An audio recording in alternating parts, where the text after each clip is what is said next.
मुफ्ती सलमान अजहरी साहब के बारे में किसी ने भी नहीं सोचा था कि हजरत के साथ ऐसा हो जाएगा, लेकिन बड़े अफसोस की बात है कि आज मुफ्ती साहब चारों तरफ से घिर चुके हैं।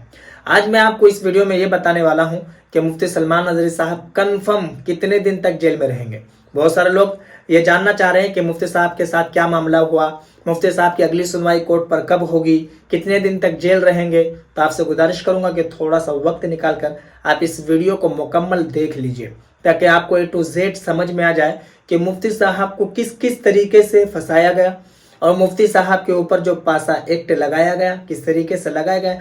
यानी कि सारी चीज़ें आपको पता चल जाएगा कि मुफ्ती साहब को किसी ने फंसाया है या फिर मुफ्ती साहब की ही गलती की वजह से, यानी कि वो खुद की गलती से वो जेल में गए हैं या फिर किसी और की गलती की सज़ा मुफ्ती साहब को मिल रही है। तो सारी चीज़ें आपको इस वीडियो में समझ में आ जाएगा। आपको याद होगा मैंने एक मर्तबा इनके बारे में बताया था, हिंदुस्तानी मीडिया भाई ने बहुत अच्छे तरीके से एक्सप्लेन किया है और सारी चीज़ों को सामने रख करके दूध का दूध और पानी का पानी कर दिया है। और इसी में आपको ये समझ में आ जाएगा, इसी में आपको ये डेट भी पता चल जाएगा कि मुफ्ती सलमान अजहरी साहब को कब तक जेल में रहना पड़ेगा। बहुत सारे लोग कह रहे हैं कि उम्र कैद, बहुत सारे लोग कह रहे हैं 6 महीना, 3 महीना, बहुत सारे लोग कह रहे हैं साल भर। तो इस वीडियो को मैं आपसे गुजारिश करूंगा जरूर देख लीजिए। आइए पहले वीडियो देखते हैं।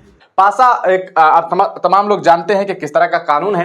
पासा उन लोगों के ऊपर इम्पोज किया जाता है जो बेसिकली ड्रग का धंधा करते हैं, है ना। एक कोई खूंखार आदमी हो, मुफ्ती सलमान अजहरी साहब अब खूंखार आदमी तो है नहीं, क्योंकि अगर खूंखार आदमी होते तो इन्हें मतलब एक के बाद जो है 3 मरतबा उन्हें जो है वो बेल तो नहीं मिल जाता। खैर, तो इस तरह के कई सारे मामले, खूंखार आदमी होना चाहिए, ड्रग माफिया होना चाहिए, जमीन का धंधा करने वाला होना चाहिए, और वो ऐसा वैसा जमीन का धंधा नहीं करने वाला, मतलब जो बहुत खूंखार आदमी हो, लोगों को मार दे पीट दे, जगह खाली करवाए, इस तरह के लोग। उसके बाद में इस कानून में संशोधन लाया गया था, जिसमें था कि जो काऊ है, गौ हत्या करने वाली जो लोग हैं उनके ऊपर कार्रवाई इसके तहत किया जाता है, और भी कुछ सारे मामलात हैं उसके तहत इस पे कार्रवाई की जाती है। लेकिन क्या मुफ्ती सलमान अजहरी साहब इसके लिए एलिजिबल थे, ये बहुत बड़ा सवाल है, या फिर मुफ्ती सलमान अजहरी साहब के ऊपर जानबूझ करके जो है इस तरह के मामला दर्ज किए गए। आप हमें ट्विटर हैंडल पर भी फॉलो कर सकते हैं, यानी कि एक्स प्लेटफॉर्म पे जाकर के आप हिंदुस्तानी मीडिया को सर्च करके आप फॉलो कर सकते हैं, आपको ब्लू टिक के साथ वहां पे दिख जाएगा। गुजरात मुफ्ती सलमान अजहरी साहब के जेल में काटने पड़ सकते हैं 12 महीने।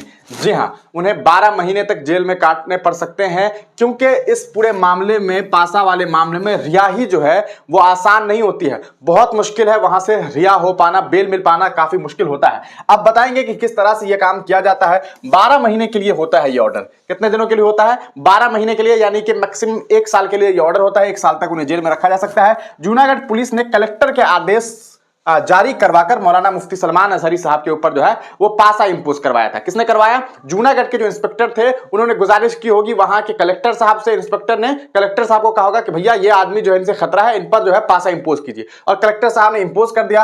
अब है कि इस कानून जो पासा है उसे कहते हैं गुजरात असामाजिक गतिविधियों की रोकथाम अधिनियम, इसके तहत कार्रवाई की गई है। गुजरात में यह कानून प्रशासन को सार्वजनिक सुरक्षा बनाए रखने के लिए बुलेट गर्ल्स, खतरनाक व्यक्तियों, नशीली दवाओं के अपराधियों, अनैतिक तस्करी अपराधियों और संपत्ति हड़पने वालों को निवारक हिरासत के तहत लेने की अनुमति देता है। हमने आपको पहले ही बताया। और इसके बाद मुफ्ती को फिर से डिटेन किया गया है। अब मौलाना को वडोदरा जेल में रखा जाएगा, मतलब रखा जा चुका है। पासा में आरोपी को जहां एफआईआर दर्ज है उस जिले में नहीं रखा जाता है। मौलाना मुफ्ती सलमान अजहरी के खिलाफ पासा का ऑर्डर 1 साल के लिए है, यानी कि 12 महीने के लिए मुफ्ती सलमान अजहरी के ऊपर जो है ये पासा इंपोज किया गया है, मतलब 12 महीने तक वो जेल में रह सकते हैं। लेकिन क्या 12 महीने उन्हें जेल में रहना ही पड़ेगा या फिर कुछ इसके रास्ते हैं? आइए हम इसके बारे में आपको बता दें। पासा लगने के बाद आरोपी को रिहाई में कम से कम 6 से 7 महीने का समय लग जाता है। मतलब अगर आप पूरी कोशिश करते हैं ना, तब भी लगभग 6-7 महीने लग जाता है। क्यों लगता है इसको समझिए। पासा की कार्रवाई होने के बाद आरोपी की तरफ से अगले 12 दिन में पासा लगने वाले अधिकारी के पास अपनी अर्जी देनी होती है।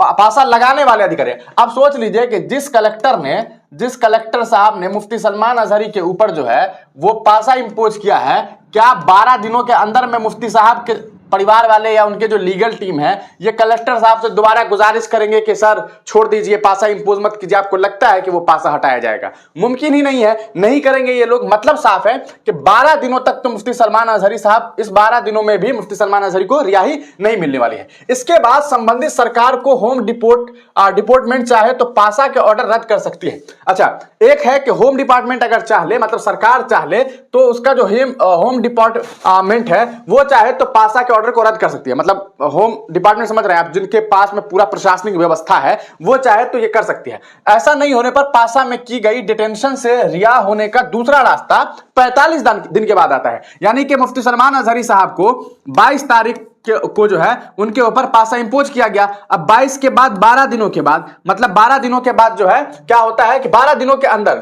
अगले 12 दिन में जो, मतलब 22 से 12 आप समझ लीजिए कितना हो जाएगा, इसको मान के चलिए आपके 4 मार्च है ना, या 3 मार्च हो जाएगा। तो 3 मार्च तक मुफ्ती सलमान अजहरी साहब के जो लीगल टीम है उन्हें क्या करना होगा कि पासा को हटाने के लिए कलेक्टर साहब से गुजारिश करना होगा। लेकिन कलेक्टर साहब ये काम करेंगे नहीं, इसके 100% चांसेस है कि वो नहीं करेंगे। अब इसके बाद दूसरा रास्ता क्या है कि होम डिपार्टमेंट, यानी कि वहां की जो सरकार है उसका जो होम डिपार्टमेंट है वो चाहे तो हटा सकता है। लेकिन वो क्यों हटाएगा? आपको लगता है कि वहां की सरकार भारतीय जनता पार्टी की सरकार है, होम डिपार्टमेंट मुफ्ती सलमान अजहरी को क्यों रिहा करेगी? ऐसा वो नहीं करेगी, हरगिज नहीं करेगी, ये इसके ज्यादा चांसेस है। अच्छा, इस पूरे मामले के बाद आप समझ लीजिए कि मान लेते हैं 3 मार्च तक टाइम था, 3 मार्च तक अगर नहीं किया जाता है तो उसके बाद क्या होता है कि दूसरा रास्ता 45 दिन के बाद आता है। इसके बाद 45 दिन के बाद, यानी कि समझ लीजिए कि 1.5 महीना और, तो आप समझ लीजिए कि 2 महीना तो गया। 1.5 महीने के बाद यानी 45 दिन के बाद जो रास्ता आता है उसमें क्या होता है कि पासा एडवाइजरी बोर्ड होता है, जिसे पीएबी कहते हैं, में आरोपी चाहते तो अपनी इष्ट मित्र के साथ पेश होकर रिहा करने की गुहार लगा सकता है। इसमें भी रिहाई नहीं मिलने पर संबंधित व्यक्ति की मुश्किलें बढ़ जाती है। यानी कि अब जो बोर्ड होगा, पासा का जो बोर्ड होता है, पीएबी कहते हैं इसे, जिसे आप समझ लीजिए कि पासा एडवाइजरी बोर्ड कहा जाता है। इस बोर्ड के पास मुफ्ती सलमान अजहरी साहब जाएंगे, उनके साथ कुछ लोग जाएंगे, कहेंगे कि सर हमें जो है वो आप माफ कर दीजिए, हमारे ऊपर से जो पासा है उसे हटा दीजिए, है ना। तो लेकिन ऐसा होगा, मुफ्ती सलमान अजहरी साहब को अगर 45 दिनों के बाद भी उन्हें जब उसके पास जाएंगे और उनके पास जाकर के जब गुहार लगाएंगे कि सर हमारे ऊपर से हटा दीजिए, तो हटा दिया तो हटा दिया, नहीं हटाया तो फिर समझिए कि उसके बाद मुश्किल और बढ़ जाती है। अब क्या होता है कि आप सोचेंगे कि भैया इसमें तो हाईकोर्ट भी जा सकते हैं ना। तो इस पूरे मामले को लेकर के वहां गुजरात हाईकोर्ट के एक वरिष्ठ वकील है, हितेश गुप्ता उनका नाम है, वो कहते हैं कि अमूमन इन दोनों विकल्पों में काफी कम आरोपियों और लोगों को राहत मिलती है। किन 2 रास्तों में? हमने जो अभी आपको बताया था, किन 2 रास्तों में? पहला तो ये कि कलेक्टर साहब 12 दिनों के अंदर जो है वो इसे कैंसिल कर दे पासा को। दूसरा रास्ता क्या होता है दोस्तों? दूसरा रास्ता होता है कि 45 दिनों के अंदर जो है इसे हटा दे। लेकिन इन दोनों में चांसेस जो है वो 1% भी नहीं होता है, समझिए एक तरह से। और मुफ्ती सलमान अजहरी के मामले में अगर आप देखेंगे तो मुझे लगता है कि 0% भी चांस नहीं है।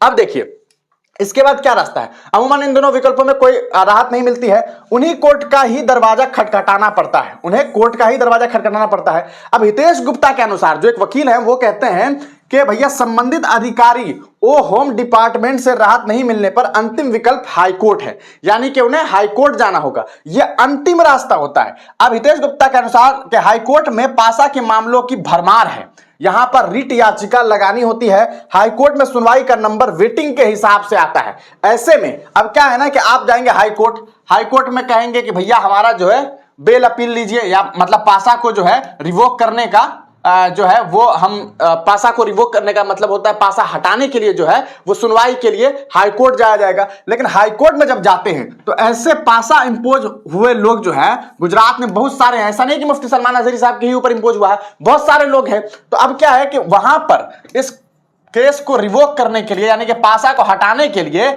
वहां पर लाइन लगा हुआ है, पहले से ही बहुत सारे लोग हैं।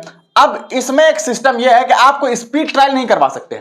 अगर मुफ्ती सलमान अजहरी साहब हाई कोर्ट जाते हैं तो आप उनसे कहा जाएगा कि ठीक है भैया तुम्हारा हम सुनवाई करेंगे, लेकिन तुम्हारे पीछे जो बहुत सारा लोग है, तुमसे ऊपर जो बहुत सारे लोग हैं, पहले हम उसकी सुनेंगे, पहले इनकी, फिर इनकी, फिर इनकी, फिर इनकी, फिर इनकी, और उसके बाद मुफ्ती सलमान अजहरी को सुनेंगे। तो इस प्रकरण में ही जो है लगभग 5, 6, 7 महीना लग जाता है। तो अब आप समझ लीजिए कि एक तरफ आपका 45 दिन उधर गया, 12 दिन उधर था ही, इधर आपको 6 महीने के आसपास लग जाएंगे। तो ऐसे में 6 से 7 महीने का समय लग जाता है। हाईकोर्ट से राहत नहीं मिलने पर सलमान अजहरी को 12 महीने के पूरे समय जेल में रहना पड़ सकता है और गुजरात में भड़काऊ तकरीर के बाद कानूनी कार्रवाई का सामना कर रहे मौलाना मुफ्ती सलमान अजहरी ऐसे में लंबे वक्त तक जेल में रह सकते हैं। तो इस वीडियो को आपने देख लिया, आपको समझ में सारी चीज आ गई कि मुफ्ती साहब के साथ किस किस तरीके से मामला किया गया और मुफ्ती साहब कब तक जेल से नहीं निकलेंगे। बस आपसे एक ही गुजारिश करूंगा कि मुफ्ती सलमान अजहरी साहब की हिफाजत के लिए दुआ कीजिए। बाकी इस वीडियो को लोगों में शेयर कर दें ताकि जो लोग जानना चाह रहे हैं मुफ्ती साहब के बारे में वो उन्हें भी पता चल जाए कि मुफ्ती साहब को कब तक जेल में रखा जाएगा। इसके अलावा अगर कोई अपडेट आती है तो मैं जरूर बता दूंगा।